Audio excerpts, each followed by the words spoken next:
Bonjour tout le monde, bienvenue sur ma deuxième vidéo. Aujourd'hui je me suis décidée à répondre à un tag, donc le tag AuteurTube, donc AuteurTube en français. C'est toute la communauté d'auteurs sur YouTube qui décide de répondre à ces questions. Donc voilà, on va se lancer directement avec la première question. Comment en avez-vous entendu parler de la communauté AuteurTube? Donc moi en fait je me baladais sur des chaînes YouTube et je suis tombée sur celle de Christelle Le Bailly. Donc j'ai tout de suite aimé son concept, ses vidéos. Et j'ai vu ce tag AuteurTube et je me suis dit ah ben c'est super, je vais me lancer et je vais le faire moi aussi. Voilà. Donc c'est comme ça que je réponds à ce tag aujourd'hui. La deuxième question, c'est dans quel genre écrivez-vous?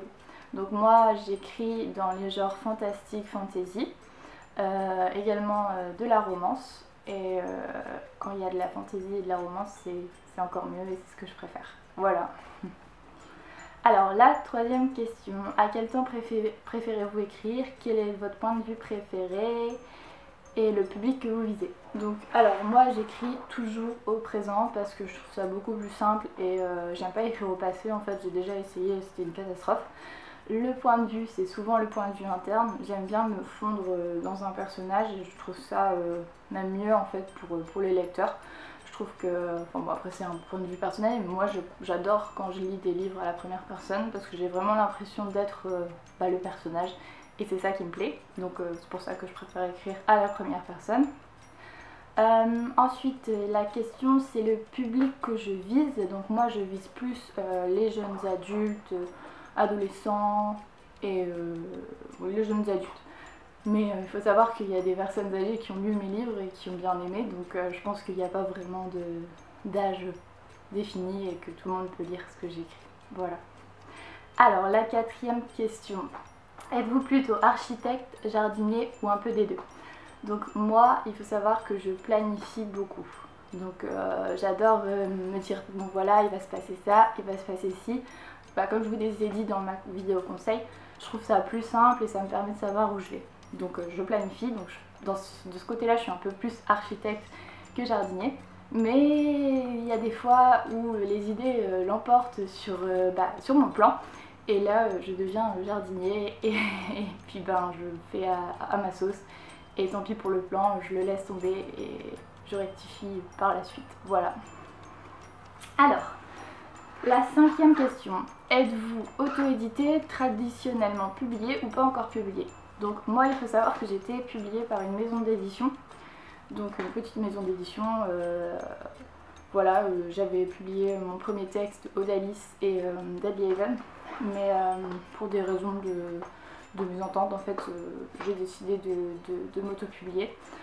Parce que ça me laissait pas assez de liberté et moi j'aime bien faire ce que j'ai envie de faire et du coup voilà c'est pour ça que je suis partie en auto-publication. Je trouvais ça plus approprié pour moi et pour mon parcours. Voilà. On arrive à la sixième question. Par quelle maison d'édition, agent littéraire ou imprimeur êtes-vous représenté ou utilisez-vous? Et si vous n'êtes pas encore publié, quelle serait votre maison d'édition ou agent littéraire de rêve? Alors du coup moi j'utilise Amazon, donc j'utilise les outils d'Amazon pour publier mes livres. Et ma maison d'édition rêvée, je pense que ce serait Robert Laffont avec sa collection R, parce que chaque livre de cette collection je les adore. Et donc voilà, je pense que ce serait celle-ci. Septième question, quel genre de vidéos AuteurTube peut-on s'attendre à trouver sur votre chaîne? Donc comme je l'ai dit sur la vidéo de présentation, moi je pense faire des conseils d'écriture, d'organisation pour les auteurs, pour trouver du temps, pour se mettre à écrire et comment écrire. Je pensais faire également des book hauls et des vlogs. Voilà, donc ce sera à peu près tout ça qu'on pourra retrouver ici. On en vient à la huitième question. Quand avez-vous commencé à écrire? Donc moi j'ai commencé à écrire quand j'avais 9 ans. Donc ça va bientôt faire 12 ans, voilà. J'ai commencé à écrire en fait grâce à Meg Cabot. Donc j'avais lu son livre Le journal d'une princesse. Et je m'étais dit, ah, ce serait super d'écrire, je veux me lancer. Donc j'avais fait un roman qui était absolument nul, mais ça c'est normal. Et je l'avais terminé et du coup depuis j'ai pas arrêté d'écrire et j'adore ça et j'ai vraiment trouvé ce que je voulais faire. Neuvième question, quelle a été la toute première histoire que vous avez écrite? Bon comme je l'ai dit, c'était mon premier roman à 9 ans qui était absolument nul, où les idées s'entrechoquaient toutes et que ça allait pas du tout. Mais du coup, je pense pas que je puisse dire que ce soit ma première vraie histoire. La première vraie histoire que j'ai écrite, c'est Deadly Haven. J'ai commencé quand j'avais 14 ans, il me semble. Et je l'ai publié quand j'avais 18 ou 19 ans, je sais plus. Enfin, il y a tellement... Les dates, pour moi, c'est absolument pas simple à retenir. Donc, on va dire quand j'avais 18 ans. Donc, j'ai quand même mis 4 ans pour l'écrire. Mais c'est celui dont je suis le plus fière et que j'aime le plus. Donc, voilà. Si vous hésitez à commander un de mes livres, commencez par celui-ci. Et après, vous me direz ce que vous en avez pensé.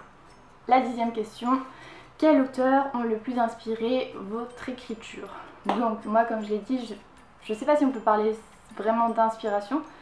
Mais c'est grâce à elle que j'ai commencé, donc c'est Meg Cabot. Donc c'est elle qui m'a donné l'envie d'écrire.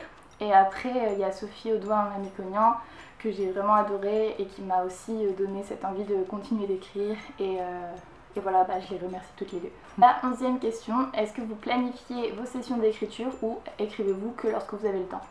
Donc moi, je planifie parce que sinon je suis vite débordée et je fais jamais ce que j'ai à faire. Donc je me dis tous les jours j'écris 10 000 caractères et ça me convient très bien. Voilà, donc c'est ce que je fais et c'est ce que je recommande à tout le monde, d'écrire un peu tous les jours, comme ça vous verrez que ça va aller très vite et vous allez très vite avancer. Avant-dernière question, écrivez-vous sur ordi, machine à écrire ou à la main, ou une combinaison de tout ça, et où écrivez-vous généralement?